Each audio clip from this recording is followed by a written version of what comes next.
Have you ever felt that someone is watching you, not with admiration, but with calculation?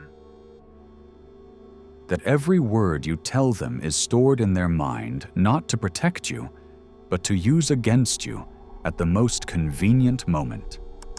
That is the invisible trap of false friends. They don't destroy you with hatred, they destroy you with patience. And the most perverse thing is that many times they don't even attack you directly. They wear you down slowly, with absences disguised as being busy, with silences at moments when you needed presence, with ambiguous words that sound like support but are empty inside. It's the art of betraying without lifting a finger, letting you collapse while they watch from the comfort of their neutrality. But there is something more you have to understand. Something deeper. Something that almost no one dares to mention. The emotional traitors. You won't recognize them by what they do. You will recognize them by what they make you feel. These are the friends who never explicitly betray you, but they disarm you from within. They are experts at sowing doubt, at making you feel guilty for growing, at disguising their envy as advice. They will tell you phrases like, "Don't forget where you come from," when what they really mean is, "Don't go further than me." They will throw out, "Be careful with what you do. That could go wrong," when deep down, they are wishing it actually does go wrong. They are psychological wolves dressed as sentimental lambs. And the danger is not in their presence. The danger is in what they provoke inside you. Because a true friend pushes you forward. But they hold you back. And not with shouts, with whispers, with small insinuations disguised as concern, with micro-betrayals you can't prove, but that hurt you just the same. And here comes into play the most fucked up part of this whole matter. Emotional manipulation as a tool of betrayal. These are not impulsive traitors. They don't act out of anger or frustration. They are calculated. They are cold. They don't want to see you destroyed. They want to see you subdued. They don't seek to eliminate you. They seek to have you beneath them. Because in their twisted logic, if you are above, they disappear. And their ego can't stand it. They disguise everything with noble gestures. They offer to help you. They listen to you. They ask how you are. But their interest is never you. It's you compared to them. Everything that happens to you, they filter it through their own mirror. How does it affect me that he is doing well? What does his success mean compared to my failures? How can I stay close, but without him overshadowing me? And so you surround yourself with people who seem to be with you, but are really measuring you. They are not friends, they are living balances of your progress. And the more you grow, the more uncomfortable they become. Do you know what is the most disturbing thing about all this? That many times you yourself give them the weapons to attack you. Trusting. Telling too much, opening yourself up excessively, giving without measuring. And it's not your fault. It's not wrong to trust.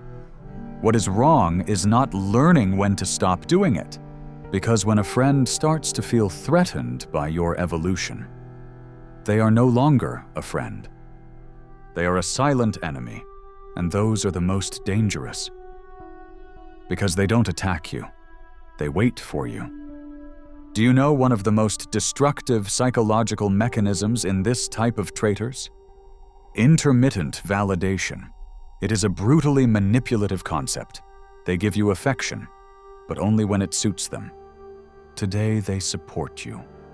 Tomorrow they ignore you. One day you are the best, the next you are worth nothing. They keep you in a constant state of doubt. And so you do everything possible to regain their approval. Without realizing it, you are trapped in a dynamic where you give, and they simply regulate how much affection they allow you to have. That is not friendship. That is emotional control. And when someone controls your emotions, they control your decisions. When someone manipulates your insecurities, they manipulate your self-esteem. And when someone has power over your self-esteem, they have power over your entire life. Think about this. How many decisions have you made in your life out of fear of disappointing someone? How many times have you stopped yourself, kept quiet, stepped back, just not to bother a supposed friend? And in return, what did you get? Silences, excuses, doubts. That's not loyalty. That's a dirty game. And they play it very well, because they are masters of emotional disguise. They tell you they are confused, that they need space, that they don't understand why you are distancing yourself. But they understand perfectly. What they can't stand is that you noticed, that you saw the crack behind their smile, that you no longer swallow the disguise. Here comes a truth that will hurt you, but you need to hear it. Not all losses are failures. Some are liberations. Losing someone who sabotaged your progress is not a tragedy. It's a blessing.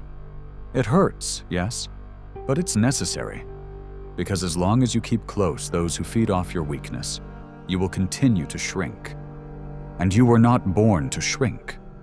You were born to take up all your space, and that implies leaving out those who can't stand to see you grow. And here is the final point of this part. Your circle defines you more than your words. You can have the best plans, the brightest ideas, the most unstoppable energy. But if you are surrounded by people who poison you slowly, you will never take off. So look at them well. Look around you. And ask yourself this with brutal honesty.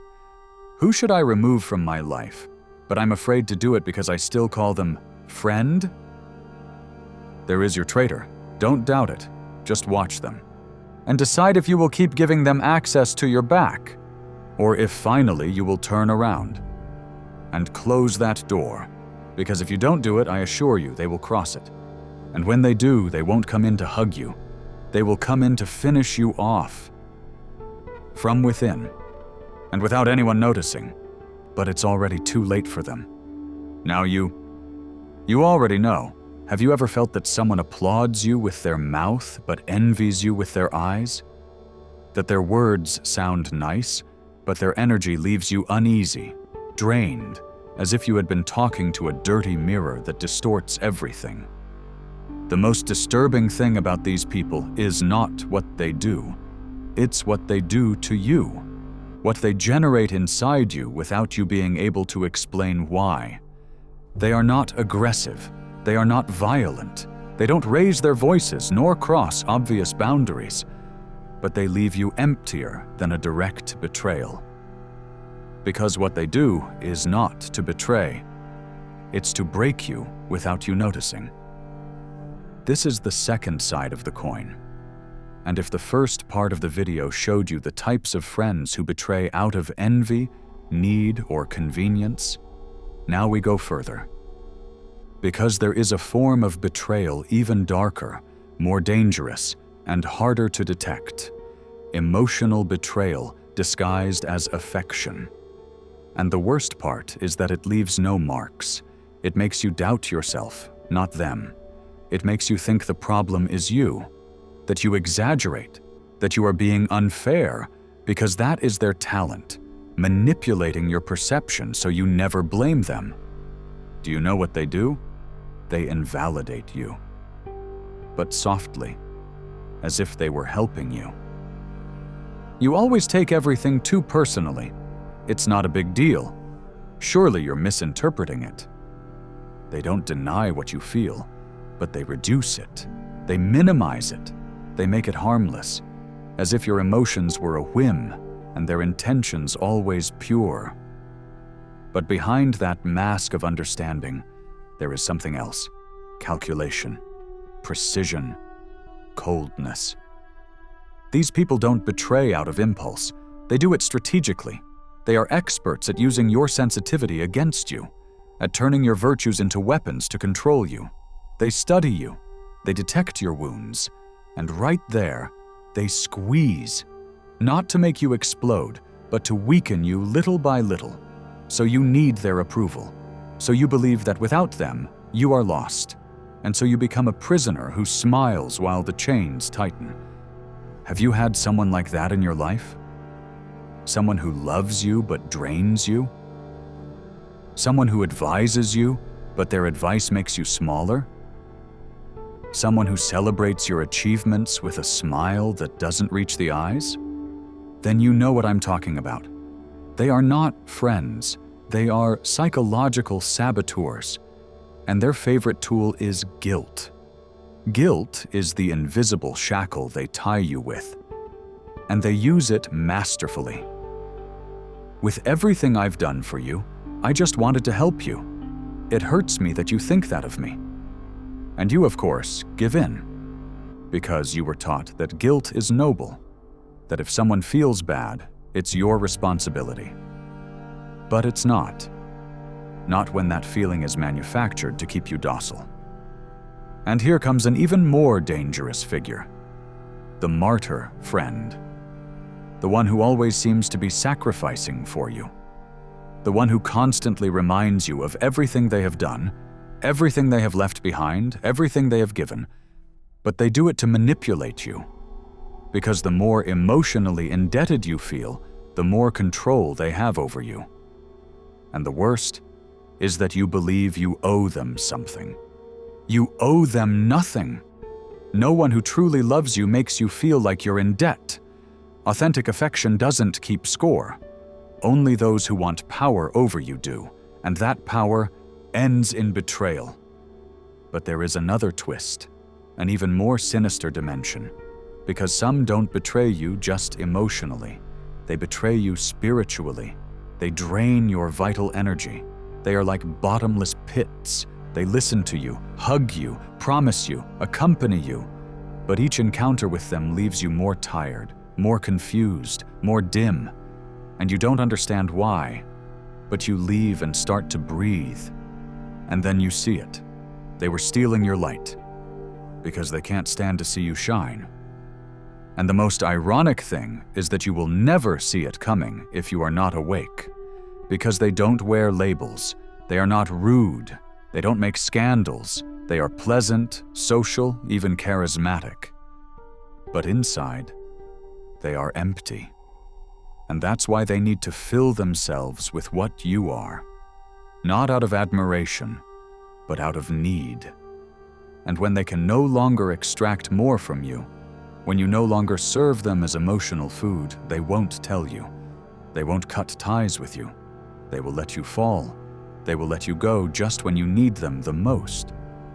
And that's when you will understand that friendship was never friendship. Do you realize the depth of the damage? How invisible it can be? Because while you thought you had someone who loved you, they were building their escape route. And when they run away, they take everything, your secrets, your fears, your illusions, and leave you alone with the echo of a relationship that was never reciprocal. That's why this second part is not just a warning, it's an invitation to look beyond the pretty words, to observe what you feel after being with someone. Do you feel uplifted or diminished? Do you feel free or controlled? Do you feel like yourself, or a smaller version of yourself? Because there lies the truth, not in what they say, but in how you feel. And if there is someone in your life who constantly makes you doubt yourself, who demands more than they give, who blames you for things you didn't do, then yes, friend, you are facing an emotional traitor. And the sooner you recognize it, the sooner you will start to heal. Because this is the final truth. You can't control traitors, but you can control who you give access to your inner world. Not everyone deserves to know what you feel. Not everyone deserves your truth, your wounds, your vulnerability. Some only come to extract, to use, to discard. Protect yourself, not with hatred, not with revenge, with awareness, because the more awake you are, the harder it will be for them to sneak into your life. And when you understand this, you will start to notice what you previously overlooked. Those looks that lasted half a second longer than normal. Those words that seemed innocent but hid poison. Those absences that were not from forgetfulness, but from strategy. And at that moment, when you connect all the dots, you will feel something very powerful. Freedom. Because you will know that you can walk without crutches, without dependencies, without traps disguised as affection. And then, and only then, you will understand that true friendship leaves no doubts, generates no guilt, doesn't force you to shrink. Authentic friendship empowers you. False friendship consumes you. And if you still have someone near you who makes you feel less, don't think twice. That person is not your friend. They are your traitor with a face of affection. And every second you allow them to stay is one more second you give them to finish what they already started. You decide. And now that you know some of your traitors don't attack with fists, but with malicious affection, we have to enter an even darker zone, one that no one wants to admit. Because here we're no longer talking about what they do, we're talking about what you allow. And yes, it's uncomfortable. Because accepting this forces you to look at yourself without filters. To recognize that there is a part of you that, without wanting to, opens the door to these traitors in disguise. Why? Because you have a desperate need to belong. Yes, you. Even you. No matter how strong, independent, or rational you think you are, there is a very primitive part of your mind that fears exclusion more than death. Because for your unconscious, being excluded means being outside the tribe. And being outside the tribe, for your nervous system, means being in danger, being alone, being defenseless. That's why you tolerate so much. That's why you endure humiliating comments, limiting advice, and toxic friendships. Because you would rather betray yourself than face the fear of being alone. And that is exactly what these false friends know. They smell it. They detect that open wound that says, "Do whatever it takes, but don't leave me out." And they use it. Not with violence, with intelligence. They make you feel included, but conditionally. Accepted, but with rules. Loved, but with clauses. It is never unconditional love.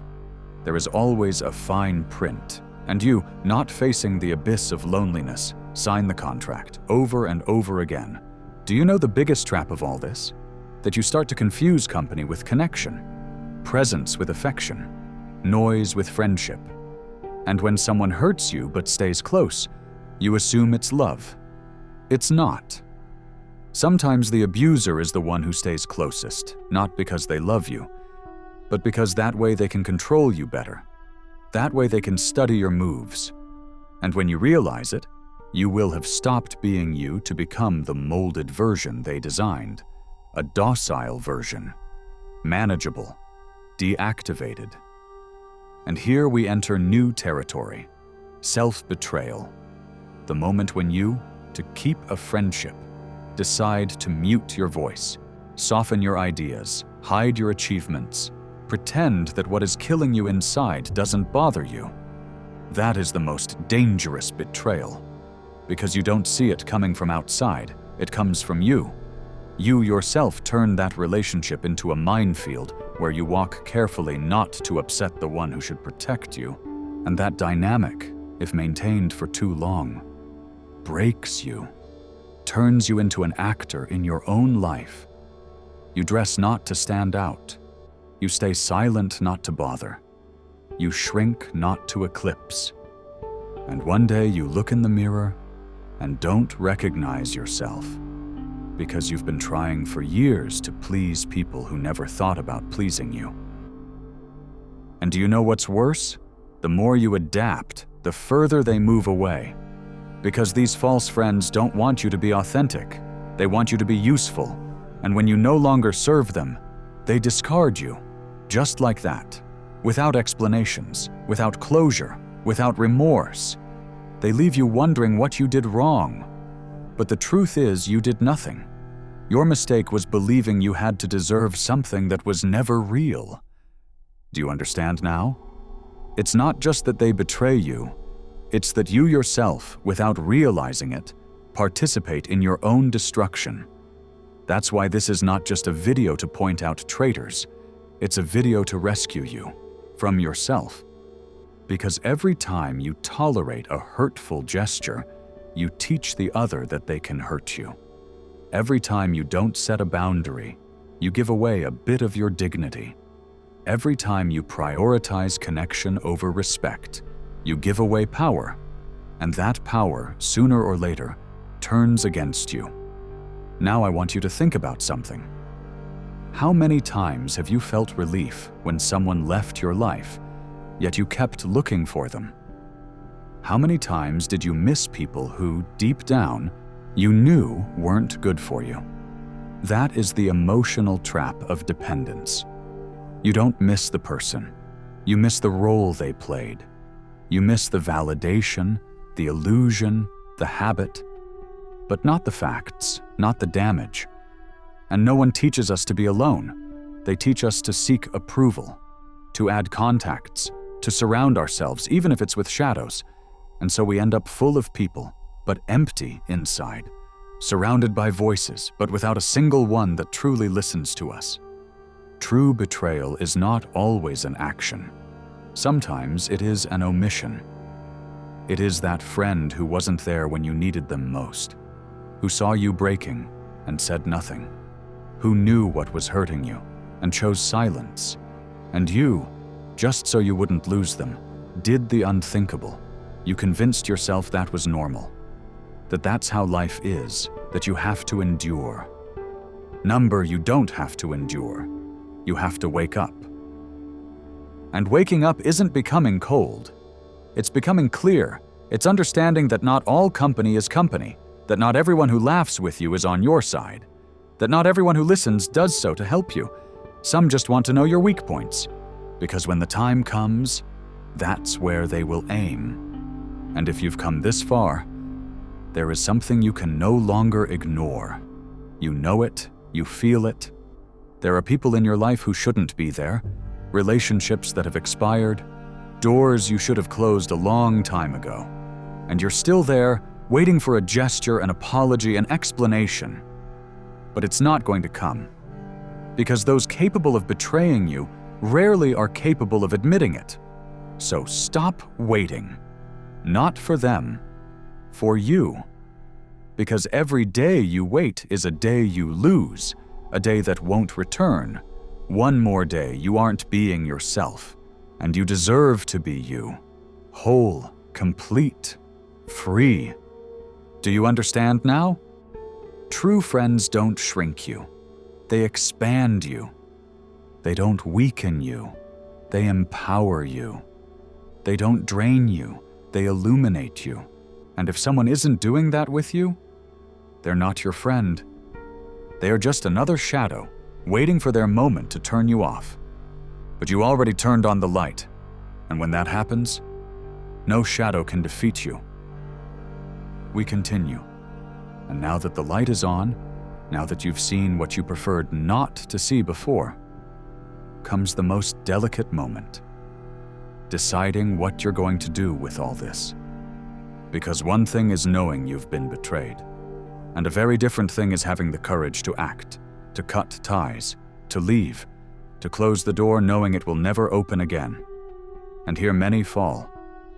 Because even though the damage is done, the mask has fallen, the poison has been evident, it's still hard for you to let go. Why? Because humans prefer the known, even if it hurts, over the uncertain, even if it heals. You cling to the story. But they also helped me, the not everything was bad, the maybe they'll change. But listen carefully. The one who betrays once already showed you what they are capable of. You don't need a second stab to understand that the knife cuts. You're not obliged to stay where you have already been hurt. No one owes you so much that you pay with your peace. And you know what? Maybe you won't get justice. Maybe you won't get the perfect closure. Maybe there won't be explanations, apologies, or nice endings. And that's okay. Because not all endings need applause. Some only need silence and distance. Because when you cut a toxic relationship, you don't do it just for what happened. You do it for everything you won't allow to happen again. And then something magical happens. Something only those who dare understand. You regain space. You regain clarity. You start seeing with different eyes, speaking with a different voice, walking without the weight of being judged by someone who pretended to be your friend. And the most beautiful thing is that new people start to come. People who don't compete with you, who don't need to see you weak to feel strong, who don't count your achievements as threats, who don't appear only when you shine, but also when you bleed. And now that we've made it this far, before we continue, I want to present the following to you. Our book, The Formula of Awakening, is now available. Do you feel like there's something inside you that wants to awaken, but you don't know where to start? Then I invite you to transform your way of thinking, and with it, your way of living. Discover who you can become. Start today. The link to get the ebook is in the first pinned comment of this video. Grab your copy now at a great price. With that said, let's continue with the video. And then you understand that true friendship doesn't feel like a favor. It feels like home. But to get to that place, you first have to cross the desert. And the desert is letting go. It is saying, this is the limit. It's stopping justifying. It's recognizing that you can't save someone who doesn't want to be saved, and that you're not going to keep sinking because of someone who only knew how to hold you when you were on the ground. And yes, it hurts, but it hurts once. The other hurts forever. So now it's your turn, not just to look outside, but to look inside. To ask yourself what kind of relationships you have allowed, what kind of friendships you are feeding, what you are tolerating in the name of loyalty, when really it's fear of being alone. And if anything you heard in this video stirred you inside, if at any moment you thought, this is talking to me, don't ignore it, because it wasn't a coincidence, it was a sign, and signs are meant to be obeyed. Before closing, I'm going to ask you something. Something simple but brutally important. Write in the comments this phrase: I have seen the knife, now I am closing my back. If you write it, I will know you made it this far, that you didn't just watch the video, you lived it, that you didn't just hear the words, you felt them. And if you are one of those who not only want to see more, but see differently, I invite you to subscribe. This channel is not for entertainment, it's for awakening. And if you dare to continue on this journey, I promise you one thing: you will never look around with the same eyes again. Subscribe, activate the bell, and share this video with that person you suspect is still surrounded by masks. And now, disconnect your headphones, turn off the screen, and do it. Do what you know you have to do. Not tomorrow, not next week, today.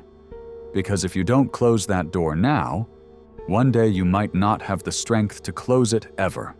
See you in the next video. Or maybe not. It depends on you. But if you come back, come awake. The end.